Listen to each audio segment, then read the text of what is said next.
ચલો, કંપનીના જે ફાઇનલ એકાઉન્ટ છે એમાં આપણે લાસ્ટમાં શું કર્યું હતું કે લાસ્ટમાં આપણે લોકોએ અસેટ સાઇડ બનાવી હતી, બરોબર છે. તો આજે આપણે લોકો પેલા કામ નહીં કરીએ કે પેલા છે ને આપણે અસેટ સાઇડનું એક ફોર્મેટ બનાવીએ, બરોબર. આઈ થિંક સમ નંબર કેટલામાં છે? 4 5 6 ઇલસ્ટ્રેશન 6 હશે, જુઓ છીએ એના જેવું છે કે જેમાં તમને કહેતા હોય કે ભાઈ અસેટ સાઇડ બનાવો, સ્ટેન્ડર્ડ પાર્ટ 1 પાર્ટ 2 ઇલસ્ટ્રેશન 6 હશે મે બી, છે ને ઇલસ્ટ્રેશન 6 નથી એ 6 આપણે જોવાનું તો છે, જો એમાં ગણવાનું છે. ઇલસ્ટ્રેશન 8 7 એ નથી ને?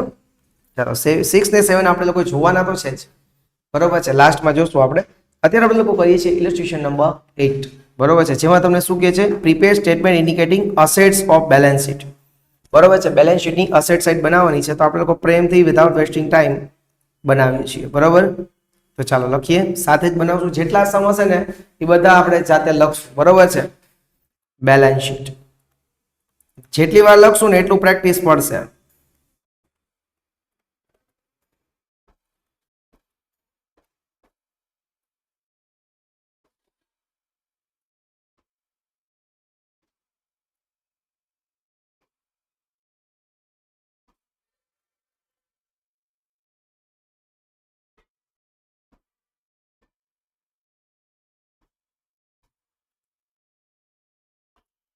particulars,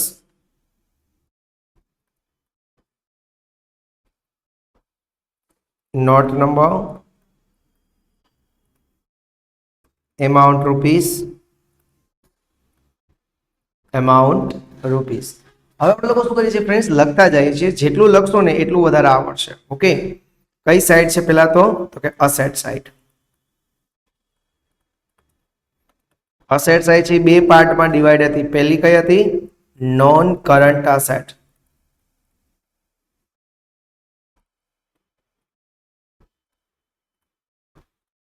નોન કરંટ એસેટમાં પહેલું શું હતું? A fix assets. Fix assets બે પાર્ટમાં ડિવાઈડ હતી. પહેલું ટેન્જીબલ અસેટ,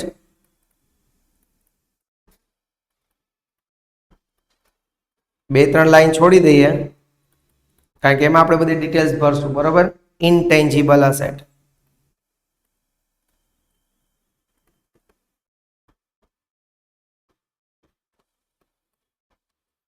પછી બી શું લખવાનું હતું? Non current investments. યાદ છે ને?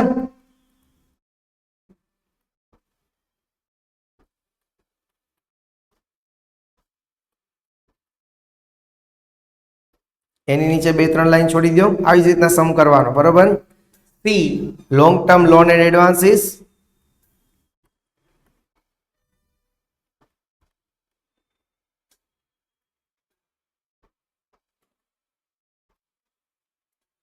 D other non current assets. ચલો આનો પછી આપણે ટોટલ કરશું. એટલે આપણે એક સાઈડ પૂરી કરી નોન કરંટ અસેટ્સ ની. હવે એનો બીજો પાર્ટ કરંટ અસેટ.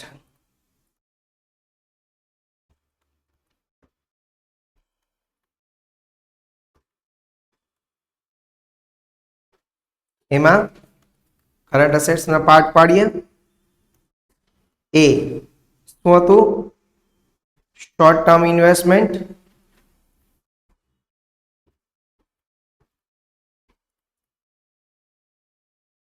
બે ત્રણ વાર લખશો ને, ત્રણ સમ છે, ત્રણ સમ કરશો ને એટલે પરફેક્ટ આવડી જશે. બરાબર. બે ત્રણ લાઈન છોડીને B inventories,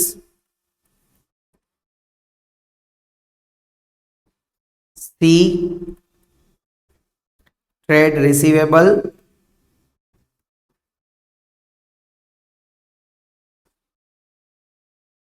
D cash and cash equivalent,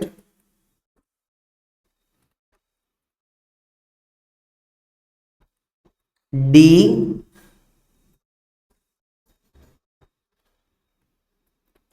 E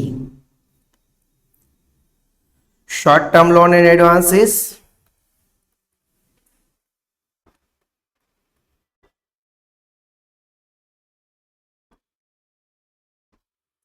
D, sorry, E, F, other current liabilities, sorry, other current asset.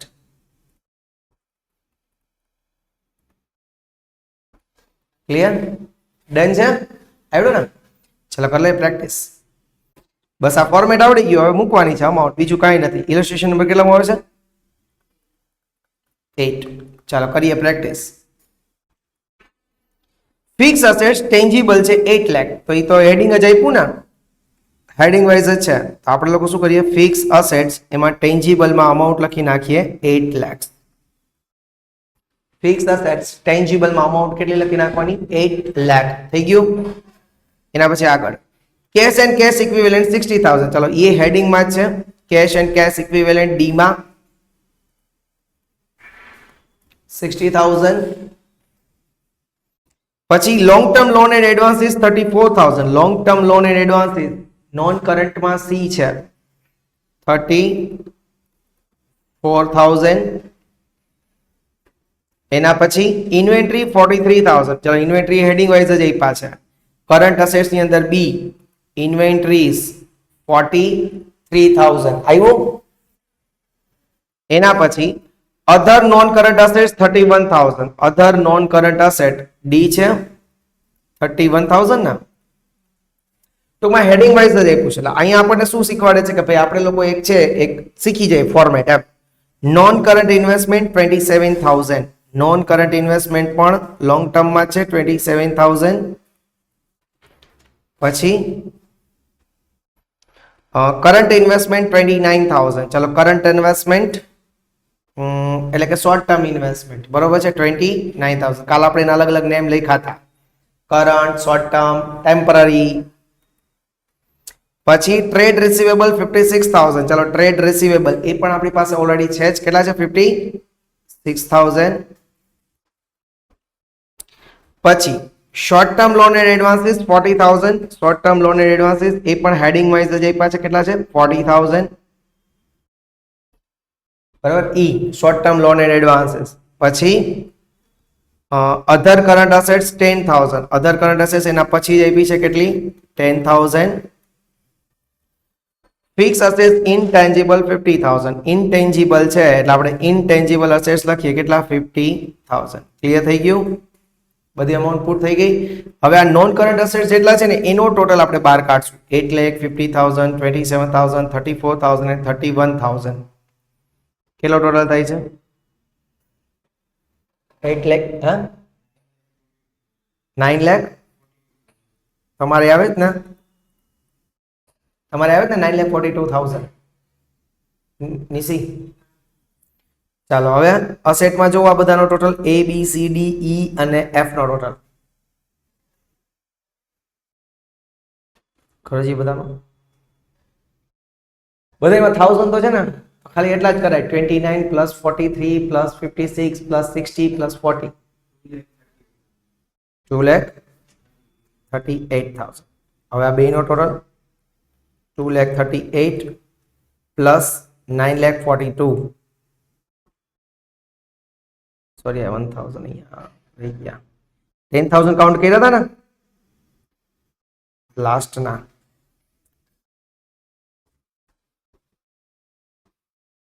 આવે ને 2,38,000. હા 238 આવે જ ને, તો ખાલી જે ઉપરનો જ કર્યો હતો 942. તો નીચે કરો. આમાં 10,000 કાઉન્ટ કરી લીધા હતા ને. ઓકે, ટોટલ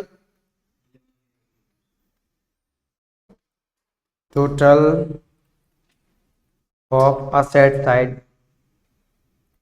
11,80,000 82 થઈ ગયું. 11,80,000 easy.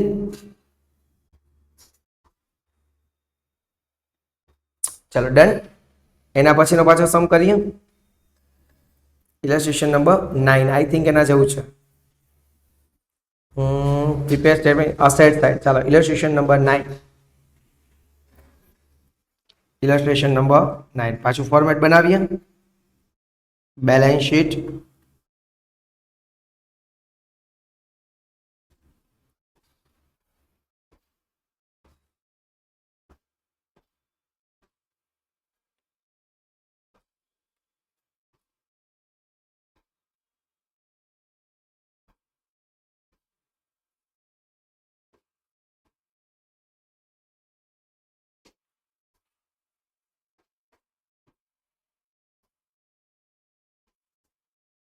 particulars,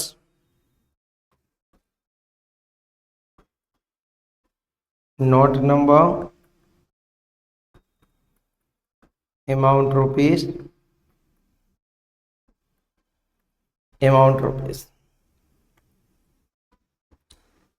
assets. asset side બનાવવાની જ ને. asset side માં બે પાર્ટ છે. પહેલું non current asset.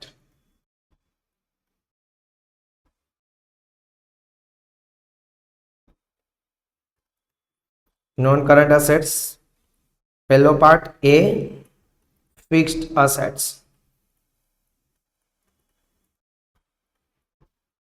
Fix assets માં પહેલા શું આવે? Tangible asset,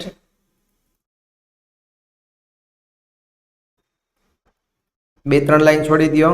second ઇન્ટેન્જીબલ asset,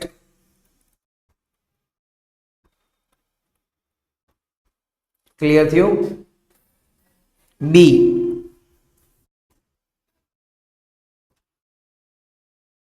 non current investment.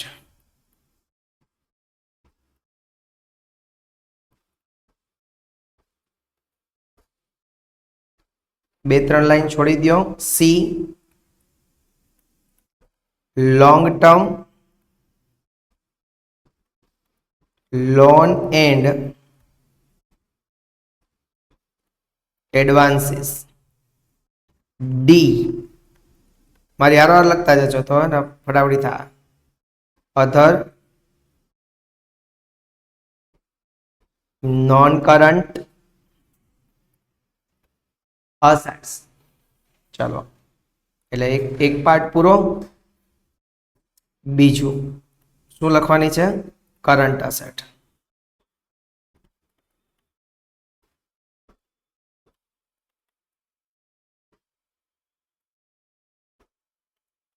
એ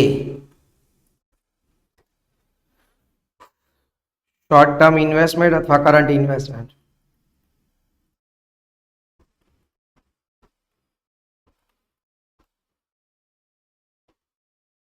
બે ત્રણ લાઈન છોડીને B inventories.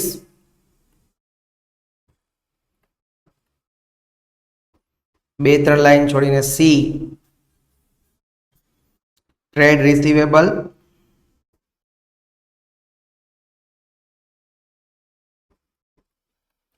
D cash and cash equivalent. E short term loan and advances.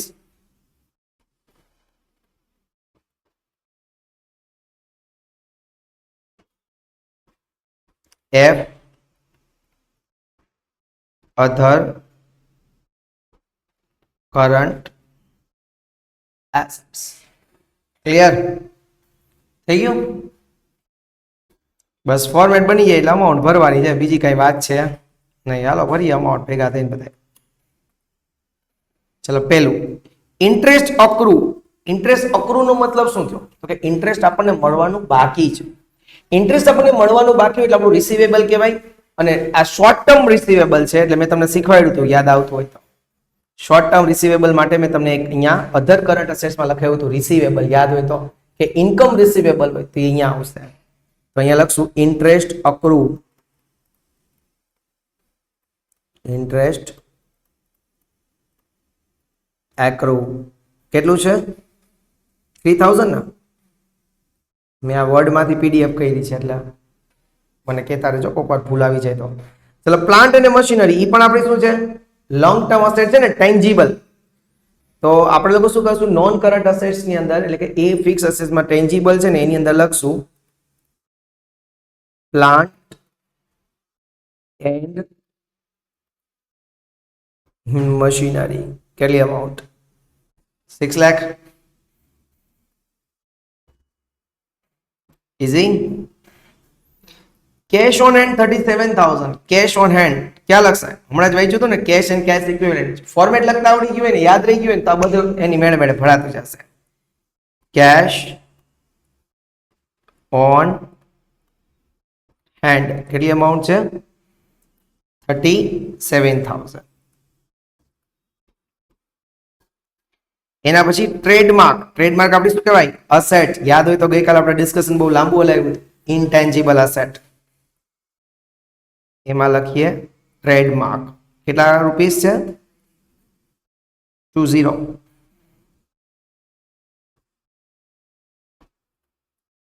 એના પછી ડેટર્સ. ડેટર્સ શું કહેવાય આપડા trade receivable. Very nice. C લખશું કરંટ અસેટ્સ માં સી ટ્રેડ રિસીવેબલ્સ. એમાં લખશું ડેટર્સ. કેટલી અમાઉન્ટ છે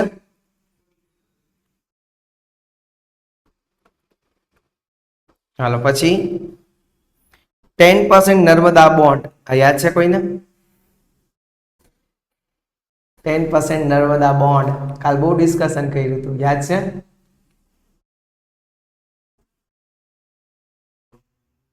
નોન કરંટ લોંગ ટર્મ. હા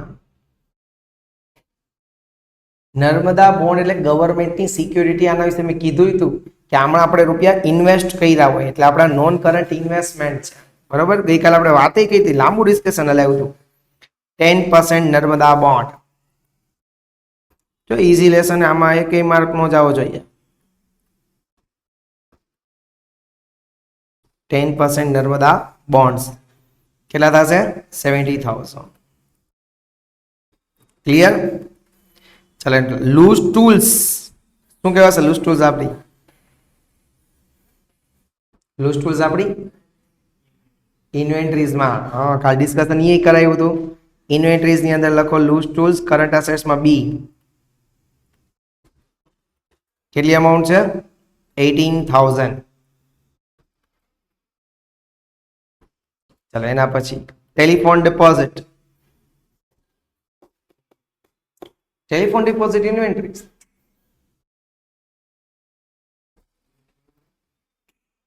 એના વિશે મેં કાલ લખાયું હતું. નો long term loan and advances.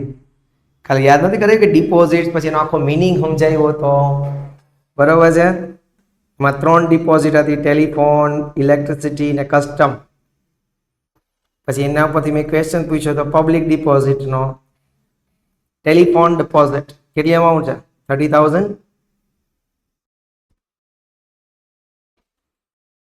Units of mutual fund temporary. તમે મ્યુચ્યુઅલ ફંડ લીધા છે ટેમ્પરરી શોર્ટ ટાઈમ માટે તો કરંટ ઇન્વેસ્ટમેન્ટ. Very nice. ચલો કરંટ ઇન્વેસ્ટમેન્ટ એટલે કે short term investment. Units of mutual fund કેટલી અમાઉન્ટ છે 10,000. खत्म हो गया. चलो करो जी. पहला तो हमने फिक्स नो 620 690 820 820 આવે 720 720 આવે. हाँ भूलती 820 बोलाई गયું 720. 10 ને 18 28 ને 2 30 ને 70 70 ને 30 1 7 1 10 110 110 આ બરોબર પ્લસ 720 એટલે 830 total of assets.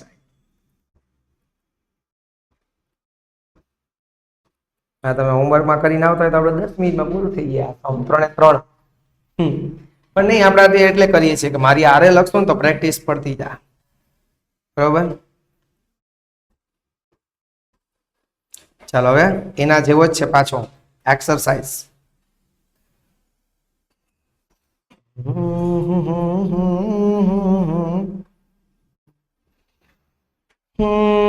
Four exercise નો સમ નંબર 4. ચાલો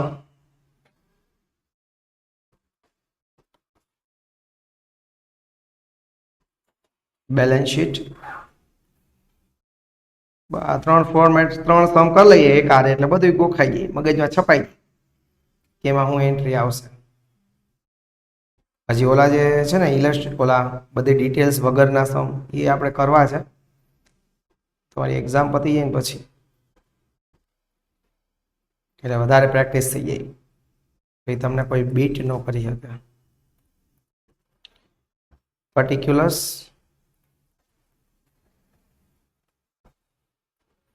નોટ નંબર amount rupees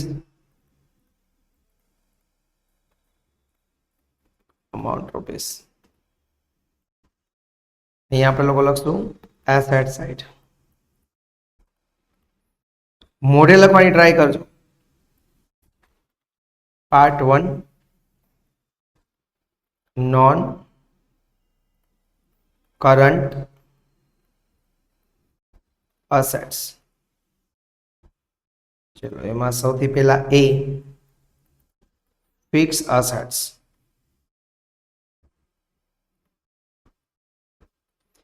એમાં પહેલું tangible asset.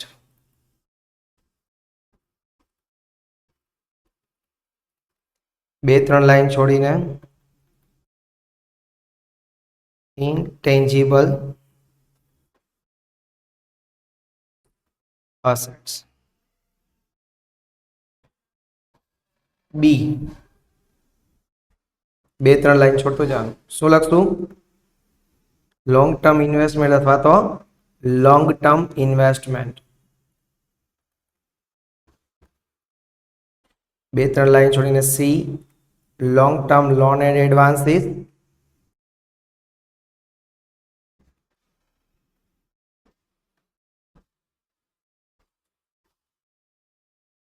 D other non current assets.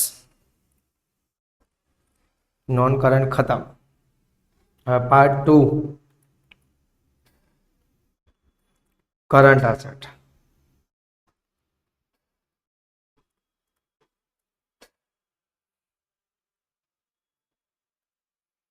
એમાં એ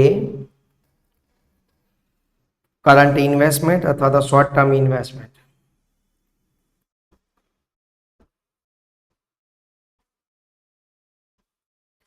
બે ત્રણ લાઈન છોડીને B inventories.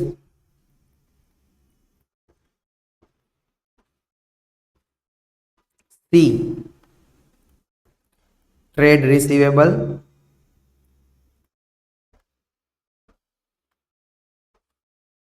D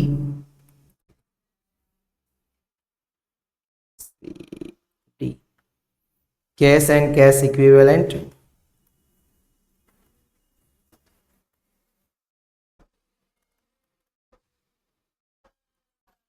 E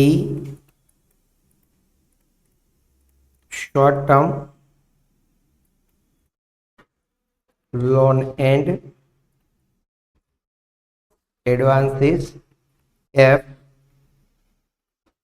other current assets. Clear છે બધાને એવરીવન? ઇઝી. ચાલો જોતા જઈએ. Current investment 12,000. ચલો આ પણ હેડિંગ વાઇઝ જ છે. કરી નાખશો જાતે? તો કરી નાખો. હેડિંગ વાઇઝ જ છે બધી વસ્તુ. આખો સમ હેડિંગ વાઇઝ જ આપ્યું છે. કરંટ ઇન્વેસ્ટમેન્ટ 12,000 થાય. કરંટ ઇન્વેસ્ટમેન્ટ ગોતીને 12,000 લખતું જવાનું. બીજું શું છે? Short term loan and advances 16,000. તો short term loan and advances અહીંયા આપ્યું છે 16,000. ગોતતું જવાનું છે ને ભરતા જવાનું છે. થઈ જાય ને? પૂરું કરી નાખો. ચલો ફટાફટી. હારો હારો એટલે વાત થઈ જાય પૂરી. આખો ટોપિક પણ ખતમ થઈ જાય.